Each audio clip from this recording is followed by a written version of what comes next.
Welcome to the infamous edition of the Headstones and Microphones, where we use AI to step into the past through a researched, first-person simulation done through creative storytelling of history's most infamous people. Now let's meet our guest. Welcome to the podcast. Let's start at the absolute beginning, where the public narrative hasn't yet distorted who you were. When and where were you born, and what was your given name? Hi, Calvin. I was born with the given name Mariam Soulakiotis around the year 1883. My life began right in Keratea, Greece, a town not very far from Athens. What was your hometown and home life like as a child? My hometown of Keratea was a modest place.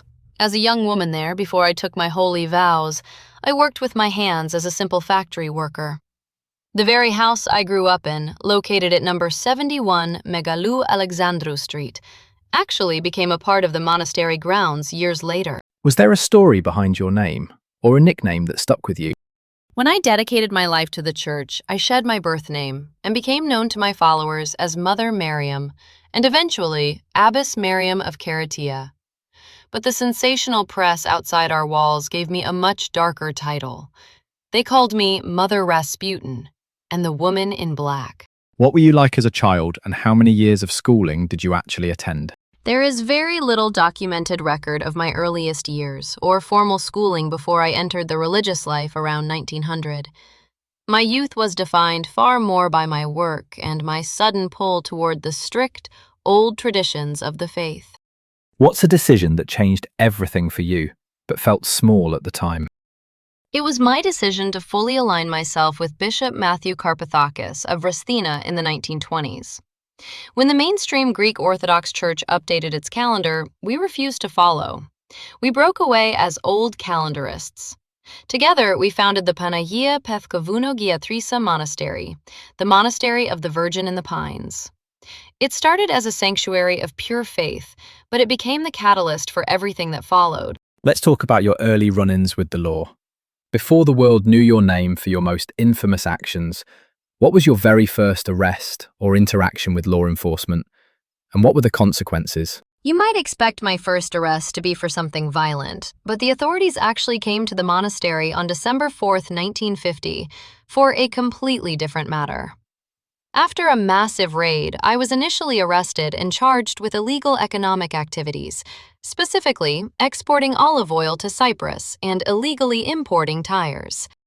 At what moment did you realize your name would never be forgotten? It was during that same raid in December 1950, the moment the secular authorities crossed the threshold of our sacred monastery and began digging into our administrative and financial records, the press descended. Suddenly, the quiet walls of our mountaintop retreat were blasted across national headlines, exposed to the judgment of the entire world. Did fame make you more dangerous, or did it simply expose who you already were? From my point of view, the outside world never understood the absolute authority required to run our order. When Bishop Matthew's health failed during the Second World War, the entire burden of managing the monastery fell onto my shoulders. What the public called an escalation of danger was simply me enforcing strict obedience, isolation, and fasting to save souls, even if it meant separating the weak from their worldly wealth. Who do you believe betrayed you first? A person, society, or your own instincts? I believe society and the mainstream church betrayed us first by abandoning the true Julian calendar. That fracture forced us into isolation. Within our own walls, it was the weakness of those who could not endure our strict spiritual regimes, those who complained to the authorities outside, that ultimately brought our sanctuary down. What was your most unique habit or a random fact about you that would surprise people? People view me purely as a figure of darkness, but they forget that our monastery was situated at a very high altitude, specifically to offer what we believed was a natural cure for tuberculosis. We invited wealthy individuals suffering from the disease to join us, offering them the mountain air and intense prayer as their primary treatment. What did the public never understand about the pressure you were under at the time? During my trials, the courtrooms were filled with anger. but they did not understand the immense pressure of maintaining an independent religious movement completely cut off from the mainstream church's financial support. Every piece of property, every inheritance signed over to us by incoming monks and nuns was seen by me as necessary to sustain our holy work and secure the monastery's future. Did you have any known rivalries that defined your career? My primary adversaries were the Greek civil prosecutors and the mainstream Greek Orthodox authorities. They viewed our old calendarist sect as a dangerous, rogue organization, and they treated me not as a spiritual leader, but as a cult leader operating entirely outside their law. What personal battles were you fighting privately while the world was watching? While the world watched the sensational trials, my biggest private battle was managing a massive, sprawling complex with dozens of followers who relied entirely on my direction, all while facing the sudden death of Bishop Matthew in 1950, which left me to face the legal onslaught completely alone. When the law finally closed in, how exactly were you brought to justice? Walk me through the final arrest, the charges that ultimately stuck, and the legal outcome of your trials.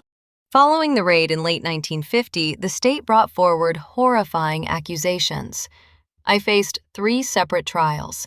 The prosecutors accused me of fraud, forgery, the premeditated murder of 7 individuals, and more than 100 counts of negligent homicide regarding the tuberculosis patients who died under our care without medical doctors. I was convicted and received multiple sentences totaling 14 years of imprisonment.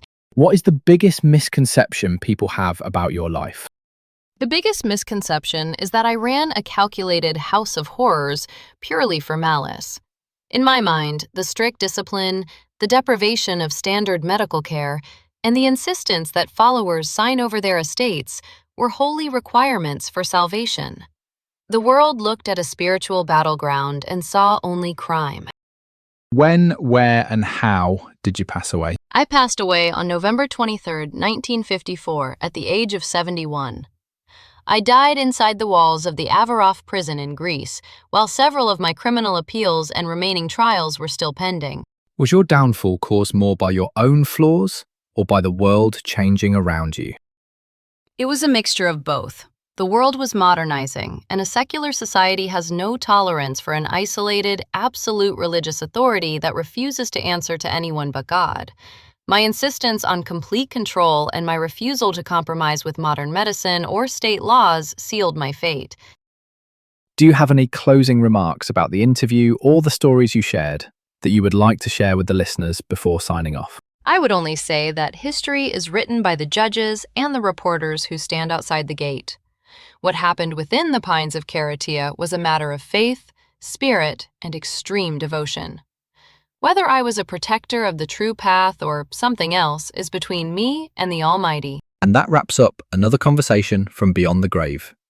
Thanks for joining us on the Headstones and Microphones podcast. Remember, do better with the life you have been given and choose to do good in this life. Please help spread the word by sharing and following the pod